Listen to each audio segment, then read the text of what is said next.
Hello everyone, and let's do the 3.0 Shadow review.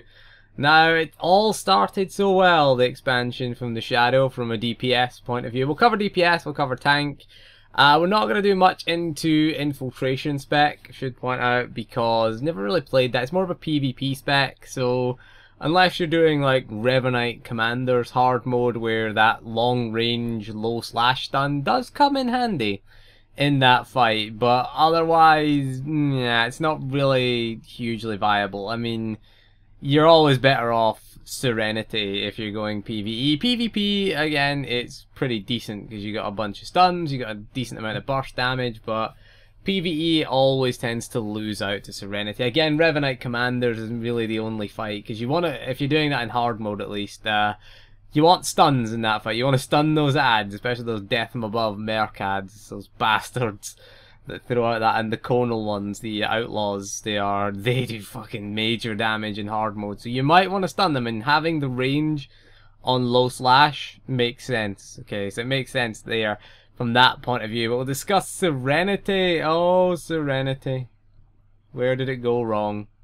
Hatred, it's called if you're an assassin. I renamed it Hated.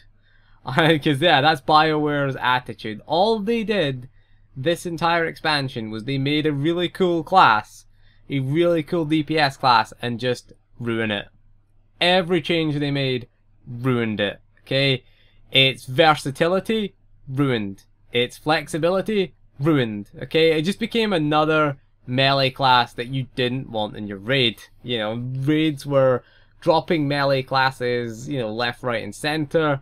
And, you know, it just gave us one less option.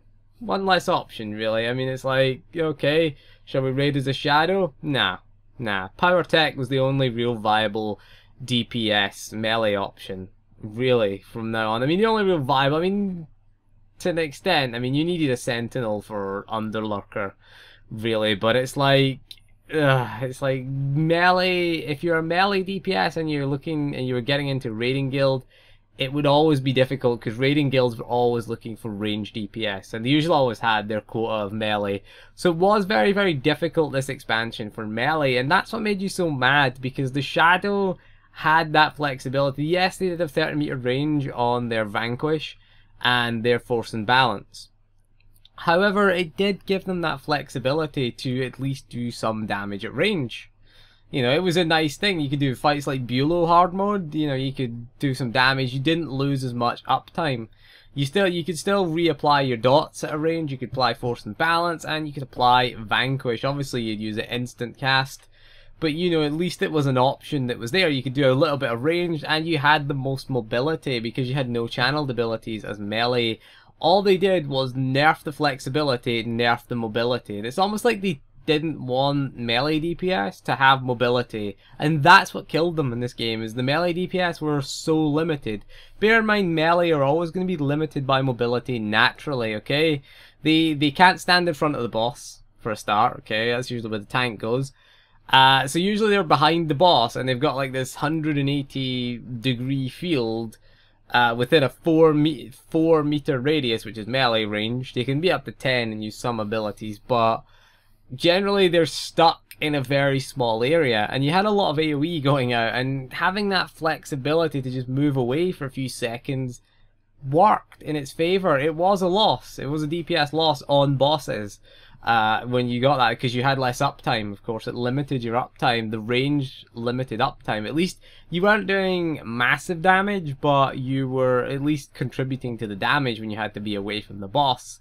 Bulow, for example, if he jumped and you got a circle under Bulow, then melee DPS was useless. But at least as a Shadow, you could apply both dots, apply your Force and Balance, and then use your Vanquish. You couldn't use any melee abilities, obviously, but you know, at least you could use some part of your rotation and keep the damage up on fights like that. But then they just took it away. Took away the flexibility for PvP balance was the reason they took it out. And personally, what I would have done is just said, look, Serenity is PvE, Infiltration is PvP. And I would have just nerfed Serenity in PvP. Like, I would have put no dot spread in war zones for Serenity. doesn't make it viable. Again, it's quite unviable for PvP, okay? And, you know, have things like no leech abilities can be used. The leech abilities don't give you health in PvP, in a war zone or in an arena. And that way, when, you know, you're picking your spec, everyone's going to pick infiltration.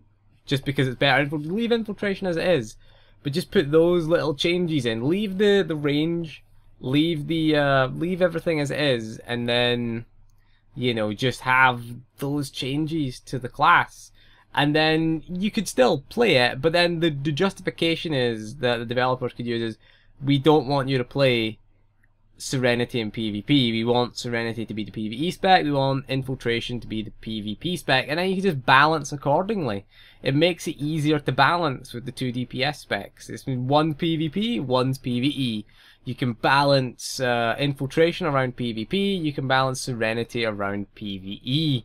Just makes it easier just by discouraging people from doing that. It is a deliberate design choice, and people say, oh, it's taking away choice, but it's better than just ruining it, just ruining a spec. And it was a very fun spec. I mean, the footage that you're looking at is Kinetic Combat, is the tank spec, and I spent the remainder of this, I'm spending the remainder of this expansion, it's not over yet, spending the remainder in Kinetic Combat, because I think it's the best spec of the Shadow in PvE right now, is the tank spec. We'll get to the tank spec right now. The tank spec is pretty decent, actually. I like see why people like it. I mean, it's very involved. You're very active mitigation for the tank spec. Again, it's all about managing stacks. You got your stacks. I can't remember what they're called on the Shadow. Actually, I was like, oh, what the hell is it? What the hell is slow times? I don't know what the hell that is. Oh, it's wither. Okay, fair enough. Because I leveled the assassin tank, as you know. And, you know, we're like, yeah, what the hell are all these things do? So I don't know what any of the stacks are called. So I'm just like, oh, what does that do? For a while, I was like, oh, fuck, shit. That is that stack. And I'm like, oh, okay, I get it now. Kind of getting my way there right now. But again, spending the remainder of the expansion in tank spec, because I think it's the best of the three right now. And if you're going to do PvE, I think the tank Kinetic Combat makes the most sense. It is the most mobile of the tanks. Certainly it is has the least passive mitigation, and arguably one of the most in terms of active mitigation. As a new player, if you want to try tanking, don't recommend it. Okay, don't recommend it as a new player. Play a Vanguard is the best thing to do.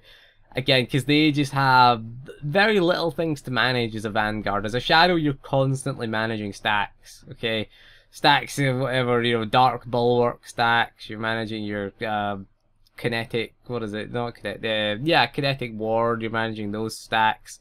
You know, you're managing everything. You're managing your stacks. So I can't remember what they're called now. It's been a while since we played the assassin tank. I don't know what they're called on the Shadow tank. I know how to generate them, but I don't remember what they're called on the Shadow, unfortunately. So it's like, yeah.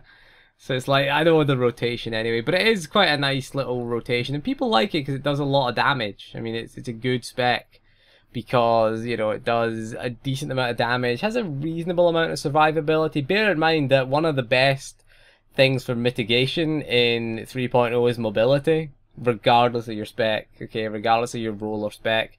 Mobility is everything, and the Shadow has that. Again, cascading debris, being able to use that on the move is awesome, because you're generating damage reduction stacks, and you are generating you're also generating threat, and you're moving out of things as well. So it is a very, very good thing. Moving out of circles, great form of mitigation. Not like the Guardians, who kind of a bit slow. You also get force speed, and you can also teleport as well. You get your teleportation ability as well as all of that. So again, movement is the Shadow's friend. Okay, if you want to stand still a lot as a Shadow, then, you know, you can always move out of things. Moving out of circles is good. Some tanks can take them. The Shadow, not really.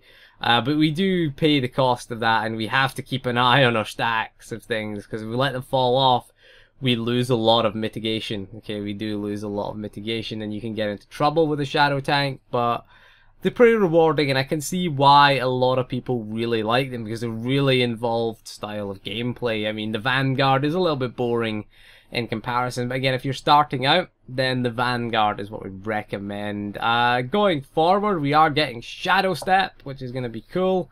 It's going to be interesting. As a tank, do we really want to shadow step? Being able to shadow step to if there's two bosses, like Sword Squadron, for example, and we have to swap, yes, it will be very, very useful. We have to swap tanks. Zorn and Toth, quite interesting with two shadows. You could also argue that if the power tech one, they should put a utility in for the power tech. But we'll talk about that later on, actually, about the power tech and the swap on the power tech. But bear in mind, you know, if you're doing Zorn and Toth, because it will be the current tier again, Zorn and Toth, Sword Squadron.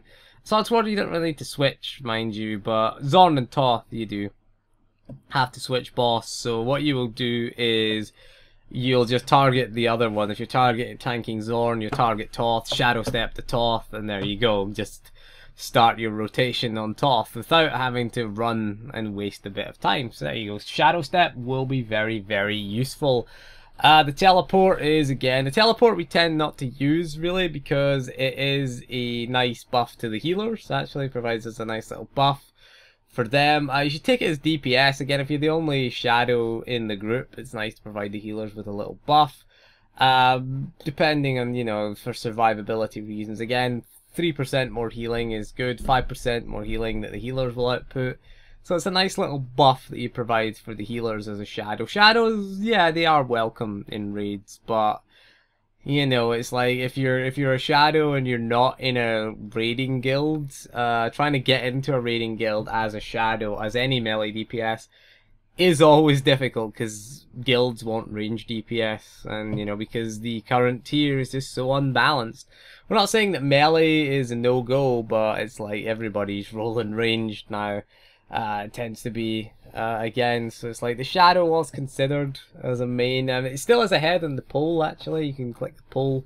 I'll put a link in the description for the poll. You can vote for our next main. Maybe the shadow. Hopefully it's decent. You know, shadow step looks like a cool ability. Again, it is shadow step. You shadow step to an ally to get away from things, which is going to help melee as well. You know, that's going to help them out in 4.0. But yeah, the shadow, decent class. Started out, went downhill, ended up playing a tank because I thought it was the best spec. PvP, they're still pretty decent in PvP. If you play infiltration, I mean, I think most shadows play infiltration now. You see a few Serenity ones, but yeah, it's just just progressively ruined it, really, essentially. And going forward, hopefully, the only thing I suggest is what they said with set bonuses. They were taking feedback for them a while ago.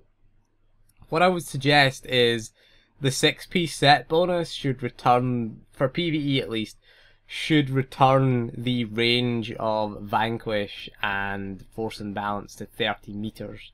Because again, it would motivate people to get the set bonus, and, you know, because it only really affects raiders, really, the range thing, and it, you know, motivate people to get the set bonus and motivate people, you know, get people into story mode raids. And again, it could just not work in PvP as well. You could do that as well and have a different set bonus for PvP as well. So that would be my suggestion for the PvE set bonuses as well. You know, you could also just have no set bonus for Serenity in PvP as well. The gearing is going for infiltration.